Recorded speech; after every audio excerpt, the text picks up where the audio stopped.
so many other people to thank. We will try to do that as the day goes on to get those thank yous in. On the takeoff roll, under the command of Larry Arkin, in 2 Vic formation or V formations takeoffs are the GEICO Skytypers.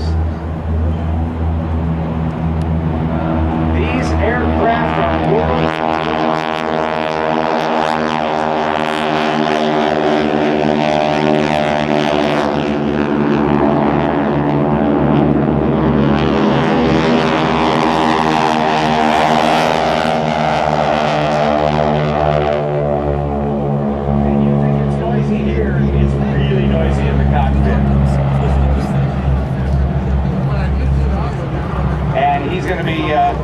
Larry Arkin's going to be bringing in the GEICO Skytypers coming up in just a little while to train World War II military pilots. Sponsored by GEICO Insurance. GEICO and the GEICO Skytypers want to recognize all the government and military personnel, many of whom are GEICO customers. Ladies and gentlemen, high overhead, here come the GEICO Skytypers. Take a look at these 6 airplanes as lead Larry Arkin calls smoke on now.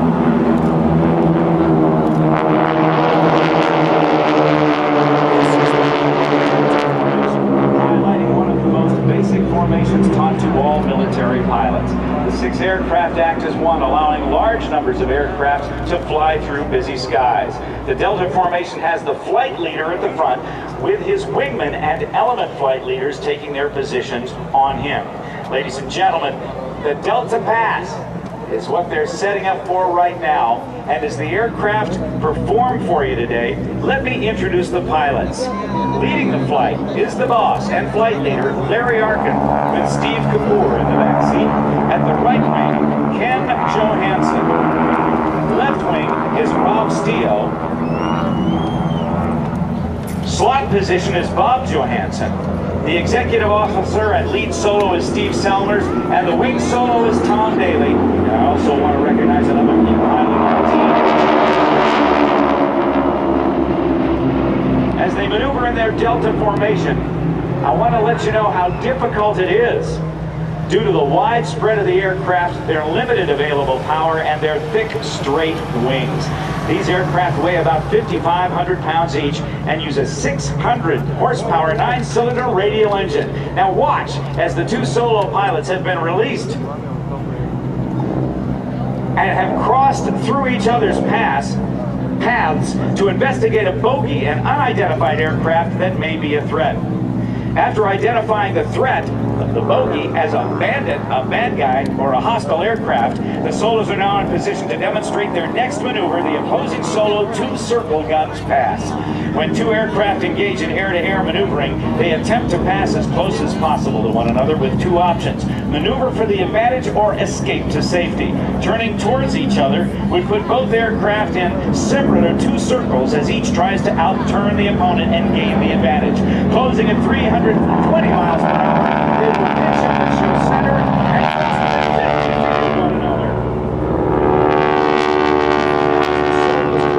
I want you to watch for the rest of the formation to the front and to the left of show center. The diamond formation has returned to show off the maneuverability of their aircraft and the skill of the pilots as they perform a lazy 8 maneuver across show center. This is a maneuver that uses points on the ground that, when flown, inscribe a figure 8 when viewed from above. Required for all primary or private pilot candidates, it's usually flown with 1 point. The pilots climb and slow while turning, then descend and accelerate, repeating the sequence within very specific guidelines as far as altitude and airspeed are concerned. But don't be fooled. Even though it looks easy, the pilots are working very hard to keep this formation pretty while they strive for symmetry. Smoke is being turned off. Lead Larry Arkin calls for that command. The right wing, Ken Johansson. Left wing, Rob Steele. And in the slot is Bob Johansson.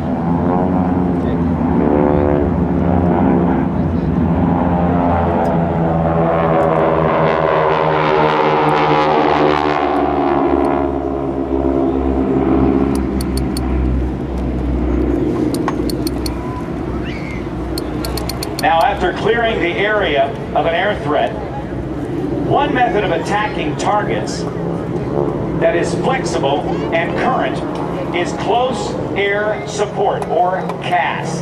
This requires a lone plane or a two-ship called FAC, F-A-C, or forward air controllers, to direct ordnance from aircraft onto the target. Watch overhead, right from behind you, as two FACs, call sign GEICO 1 and 2, are arriving over a target area that was identified.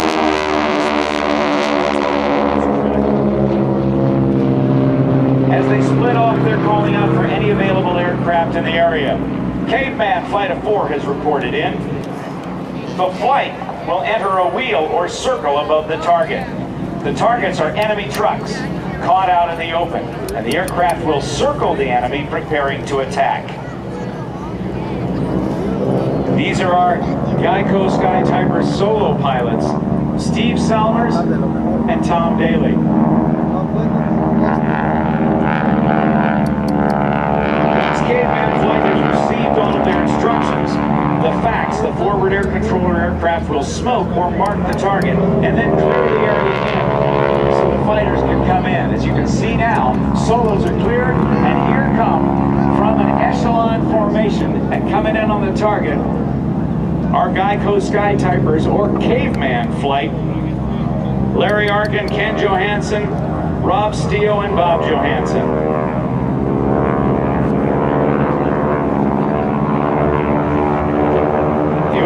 Given now for cleared in hot, Caveman dives deep to drop their bombs. The GEICO Skytypers will show you their delivery version, which is a spiral attack to confuse the enemy and delight all of us.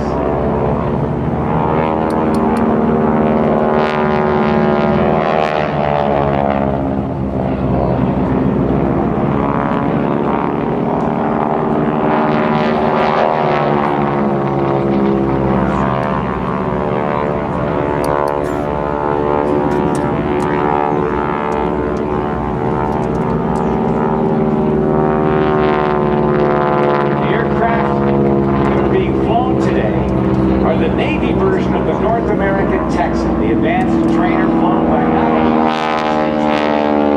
SNJ but also the AT-6, advanced trainer 6, flown by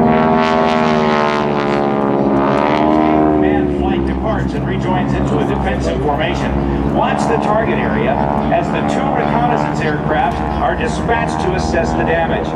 Noting that there are still some targets, they forward the information pronto to order another attack.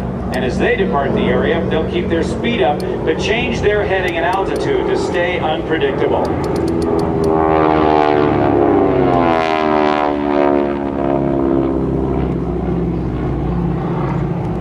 Now, as the information is passed, the GEICO Skytypers will show you another of their capabilities. Using one or two aircraft, they can actually write simple messages or draw pictures or just entertain. But also the Royal Air Force, the Royal Canadian Air Force, and the Air Forces of nearly 30 allied nations in World War II. Now let's watch as the solos now turn and cross and begin to do a smoking in the sky. And if you look straight ahead, as the solos make their heart in the sky, it's being pierced right now by the diamond formation, which has gone from flat to vertical. All the other wingmen have to look almost straight up as Lee becomes their world. And now they peel off. Larry, Ken, Bob, and Bob. Skytypers 1 through 4. Now, if you look straight ahead again, you'll see the solos approaching for a low-altitude pop-up bomb run. To attack a target, you must sometimes stay low under radar, fly to a point that's predetermined and pre-identified through map study, pull up sharply to acquire the target, and gain enough altitude to drop your bombs. Oh, and that's not all. Different climb angles and attack directions help confuse the gunners on the ground.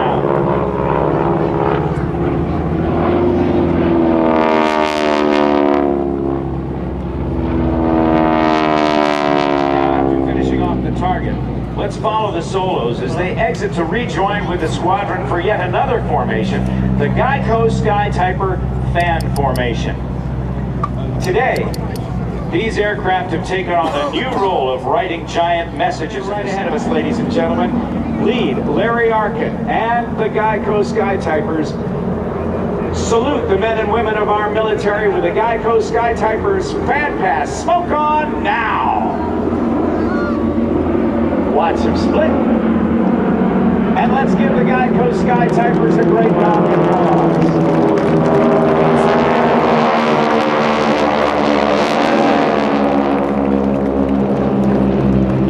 Now let's continue to watch the aircraft overhead as they rejoin, flying straight ahead and then reverse back to give you one more exciting opportunity to place these magnificent World War II icons indelibly in your minds and your cameras. These aircraft operate most of the year out of the New York metro area and are based in Farmingdale, New York at Republic Airport. The men responsible for keeping these vintage airplanes in such fine shape are the Skytypers aircraft mechanics and assistants, Randy Kreitzer, Frank Atria, Alex Merrill, Ryan Robert Thomas, and Lone Truth. If you'd like more information or to see more photos of the Skytypers, please check out their website at GEICOSkytypers.com and join them on Facebook at facebook.com/GEICO Skytypers. From the left, in the Delta formation.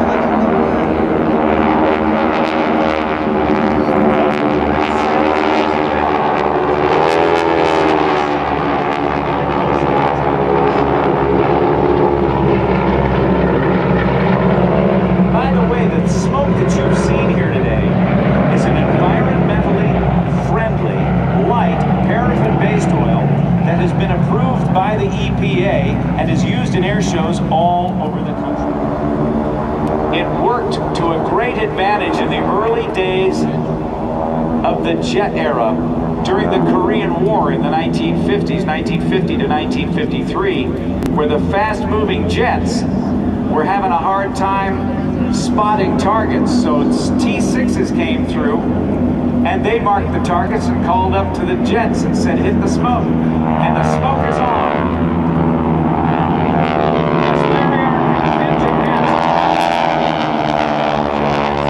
Steve Saunders and Tom Daly all pitch up and get ready to land, extending the landing gear